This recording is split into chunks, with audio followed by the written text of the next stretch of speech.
In April 2020, as the COVID-19 virus disrupted economies globally, Nigeria turned to the International Monetary Fund (IMF) for emergency financial assistance. With culminating oil revenues and urgent healthcare needs, the country secured $3.4 billion to stabilize its economy.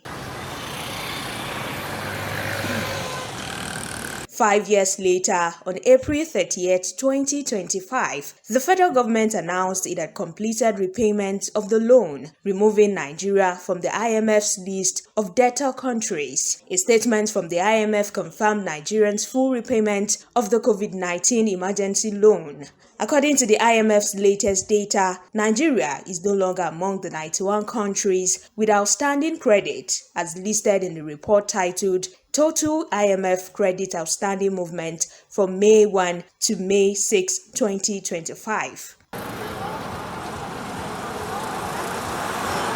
Beyond fiscal housekeeping, experts say this development sends a strong signal to international investors, potentially enhancing Nigerians' credit rating and access to future financing on better terms. However, Nigeria still owes about $30 million in special drawing rights (SDR) charges, payable over the next 4 years, amounting to over 119 billion naira.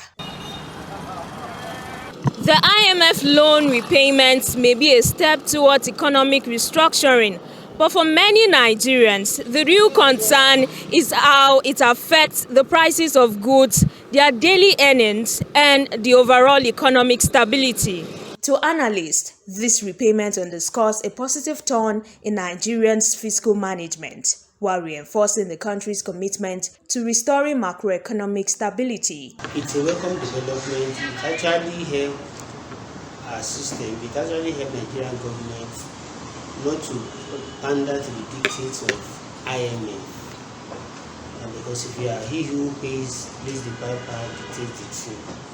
And the economy of IMF all over the world can actually be damaging to any country's economy. So paying off such keeps Nigeria in a good state, and also, of course, makes us credit worthy to take further loan. So it's a welcome development. It's actually commendable at a time we feel that the economy is trying to rebound and struggling.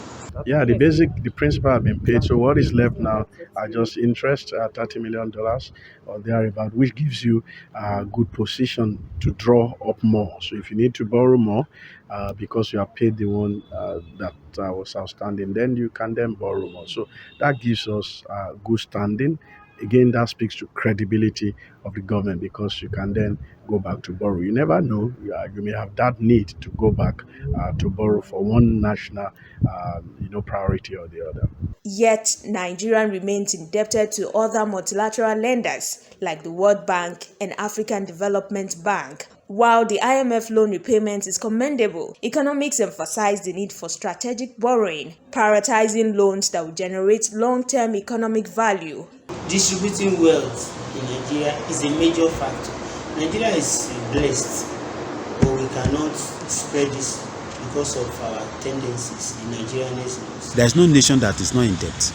Even in the US, they are highly indebted to most of these agencies. But what they normally do is that in economics we have what we call the good debt and the bad debt. Once the nation is able to channel its debt or our debt towards infrastructure and direct benefit of the people, that in itself is a good debt.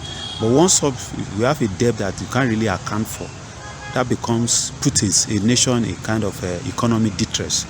And that is why we still want to employ the president to do more, so that the economy can really be well positioned, and Nigeria can have a kind of financial credibility that can make investors.